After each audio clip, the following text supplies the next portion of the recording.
Di sini pasti Presiden Joko Widodo setidaknya semakin panik ya menjelang lengser ya. Karena apa? Karena pada waktu lalu kita ketahui dari pemberitaan di sini misalnya, ketika pancingan Puan Maharani setidaknya melirik Kaisang untuk maju di Pilgub Jawa Tengah. Nah, di sini bahkan Gibran pun tak setuju Kaisang maju di Jakarta, dukung pernyataan Puan soal Jateng. Nah, di sini juga ada berita dari Republika dilirik di Pilgub Jateng, Gibran minta Kaisang segera bertemu Puan. Ya, mumpung di sini dilirik ya, seharusnya Kaisang langsung satset ya bertemu dengan Puan karena dilirik ya setidaknya maju di Pilgub Jateng di sini. Nah, di sini menurut saya apa yang dilakukan oleh Kaisang dan Gibran di sini menurut saya sangat wow sekali ya.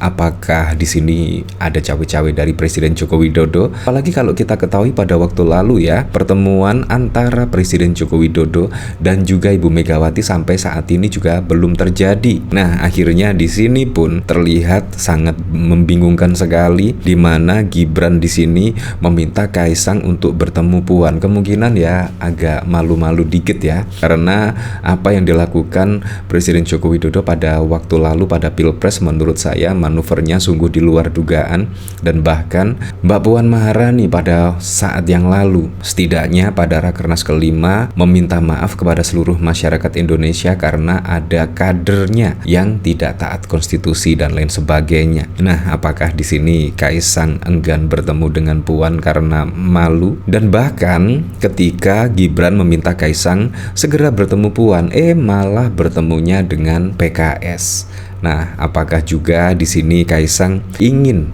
dicalonkan sebagai cawagup mendampingi Anies Baswedan? Memang sangat lucu sekali lah kalau kita lihat dari pemberitaan. Apalagi kalau kita ketahui pada waktu lalu misalnya, bahkan di sini tertanggal 29 Juni dari TV One News, Gerindra ungkap Jokowi dan Koalisi Indonesia Maju pernah bahas peluang Kaisang di Pilkada Jakarta. Sekjen Gerindra Ahmad Muzani mengungkapkan adanya pembahasan Koalisi Indonesia Maju dengan Presiden Joko Widodo soal Ketua Umum PSI Kaisang Pangarep di Pilkada Jakarta. Tapi di sini dari kumparan.com ada pemberitaan Pak Jokowi tidak pernah menawarkan nama saya ke partai-partai. Ini kebohongan kepada publik. Wow. Jadi mana ya yang benar? Apakah Anda percaya dengan di sini dari Gerindra atau pada Kaisang? Menurut saya juga dari Gerindra ada benarnya juga, karena memang setiap saat juga KIM di sini pasti dengan Presiden Joko Widodo ya setidaknya akan menghadapi pilkada, pasti juga akan ada omong-omongan soal pilkada. Apalagi juga Kaisang di sini digadang-gadang akan maju di pilkada serentak pada 2024. Jadi menurut saya pasti juga akan ada omong-omongan politik seperti itu. Di sini bahkan juga dikomentari oleh King Purwa, ngakak disangkal Kaisang tapi dibenarkan Gerindra. Ya, memang sangat lucu sekali. Nah, dari sini saya juga penasaran ya.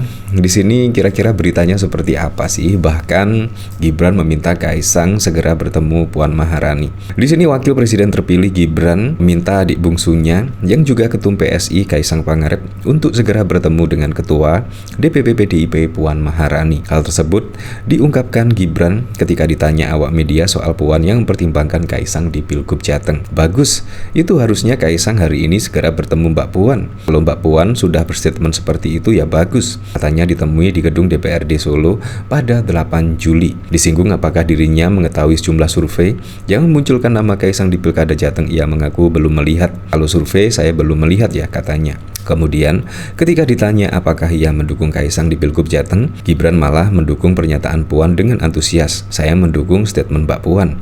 Yang memunculkan Mbak Puan, iya kan, statementnya Mbak Puan kan tadi katanya. Menurut Gibran, pernyataan Puan tersebut adalah bentuk dukungan meskipun baru secara lisan. Namun ia mengatakan itu adalah kekuatan tersendiri.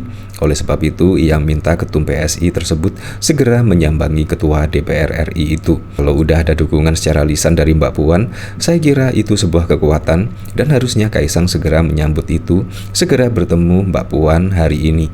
Bagus itu. Tetapi yang cukup mengejutkan sekali, Kaisang malah bertemu dengan Presiden PKS. Wah, ada apa di sini ya?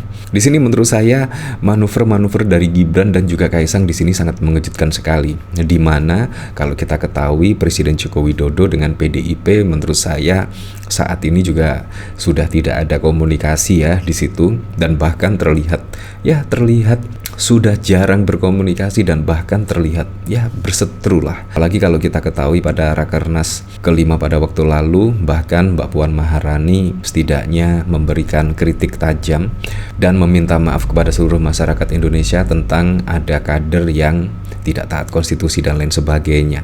Tiba-tiba Gibran di sini menyuruh Kaisang bertemu dengan Puan Maharani. Di situ menurut saya yang sungguh wow sekali ya. Kemungkinan dari manuver-manuver Gibran dan Kaisang di sini membuat Presiden Joko Widodo agak was-was ya di sini. Apakah besok ketika Kaisang setidaknya dijembatani dengan Kaisang, pertemuan dirinya dengan Mbak Puan Maharani akhirnya terjalin komunikasi politik dan PDIP tiba-tiba berada di koalisi pemerintahan Prabowo Gibran, semuanya bisa saja terjadi.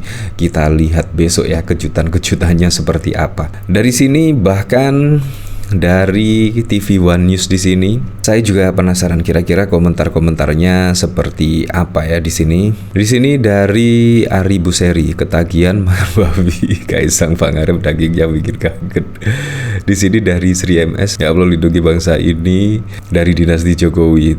Ya menurut saya dinasti itu tidak masalah ya. Kalau menurut saya dinasti tidak masalah. Yang penting taat konstitusi, tidak mengubah peraturan perundang-undangan seperti pada saat lalu putusan MK, di mana menjelang pendaftaran di KPU tiba-tiba ada putusan KPU yang menurut saya sangat kontroversi. Di situ bahkan ada paman dari Gibran yang setidaknya memutuskan atau mengabulkan gugatan usia minimum capres dan cawapres, dan pada waktu lalu juga dari Kaisang tiba-tiba ada putusan MA di mana saat pendaftaran Kaisang di situ juga belum cukup usianya, tapi pada pelantikan besok pada Januari 2025 Kaisang di sini sudah berusia minimum usia Cakada. Ya sangat membingungkan sekali. Menurut saya dinasti tidak masalah kalau memang punya pengalaman kerja yang cukup, tidak merubah peraturan perundang-undangan, menurut saya juga tidak masalah ya, karena yang memilih juga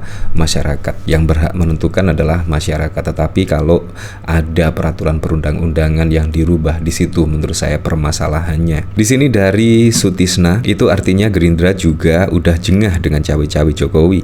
Makanya peristiwa pertemuan Jokowi dengan Kim soal Kaisang dibuka ke publik. Jadi rakyat makin yakin emang keluarga Jokowi suka ya, seperti itulah. Di sini parah ini, orang nggak jelas prestasinya, tidak punya keahlian dicalonkan. Kalian ini tidak ya, seperti itulah. Di sini dari Jangkrik Bos, ini orang mau tidur pun masih mikirin bagaimana jagoannya menang pilkada. Calonnya mantan penjual pisang goreng ya, seperti itu. Ya, tapi saya berharaplah semoga saja pada pilkada serentak 2024 bisa berjalan dengan aman, berjalan dengan lancar, dan yang paling penting berjalan dengan transparan, jujur, dan juga adil.